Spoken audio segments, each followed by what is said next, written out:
Hi there, Marian here for Untitled Chapter with today's ukulele lesson. Today we're going to talk about bar chords.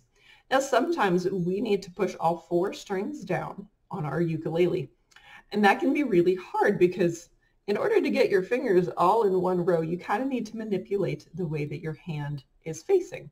Like this is not normal and it's not comfortable. And if I was using a smaller ukulele, I don't think that I could do it. So in this case, we start to use something called a bar chord. So we're going to use our fingers kind of like the capo that I showed you in our previous lesson. So if you place your thumb on the back, place your fingers for once. This is the only time it's going to move in a second. You're going to place it on the metal fret, and I want you simply to roll backwards. So you can now see that the fret is open. So if you press down with both fingers, you can push down all 4 strings to make a chord. This is your B minor 7 chord. If you are in DSM ukuleles, you use this in Shout Hosanna. So this is a bar chord.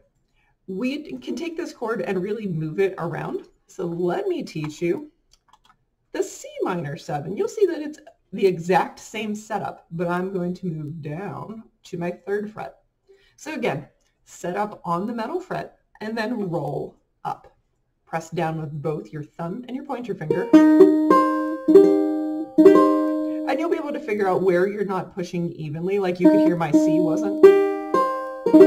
I manipulated what my finger was doing, so I've got all of the pitches of my chord now. So that is a full bar. Sometimes we need to do a partial bar. If you are one of those people who figured out how to play your D chord, those 3, with 1 finger, then you started to learn about partial bars. The ones I have on the screen are a little bit easier because they are coming across this way as opposed to the D where you're trying to skip something on the inside and it's a little bit harder. Everyone should probably be able to do one of these. So if you try to make your C minor chord that you see there, we can see it's in our 3rd fret. So 1, 2, 3. I don't want all 4 strings. I want 3 strings. So I need to slide over so that my G string is not covered. So again, I'm going to put my finger on the metal fret. I'm going to roll backwards. I'm going to push down. And hopefully we're going to get all the right things. There it is. That is your C minor chord.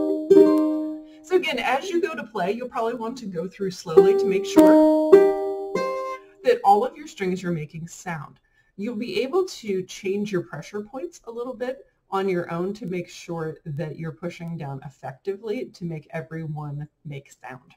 So if we go to make our G major 7, we go back up to our 2nd fret.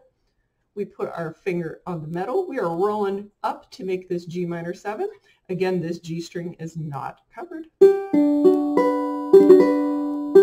Then there is your G major 7 chord. So if you have ever watched a guitar player, they like to use bar chords. And it's a little bit different on a guitar because there's different strings. And what they will do is they will bar and then play a chord, and they're able to shift it up and down the neck. So they stay in one shape, but they just move that shape. We can sort of do that on the ukulele. We're set up differently. So we can still use bar chords, but they're considerably easier because we have less strings and we're not making as complicated of shapes. So on the screen, you have the D major 7 chord.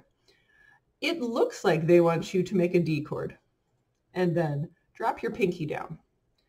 If you just tried that with me, you went, ooh, that's really hard. What we can do instead of doing 1, 2, 3, we can bar across the 2nd fret, and we can drop either our pinky or our ring finger down to the 4th fret. And we can make the same chord considerably easier. If you wanted to drop your pinky, that would work perfectly fine. Whichever one would be more comfortable for you. I have a particularly strong ring finger and pinky, so I'm able to use either. You'll just need to decide which is the better option for you. So this bar is pretty awesome because you just put it down, you play.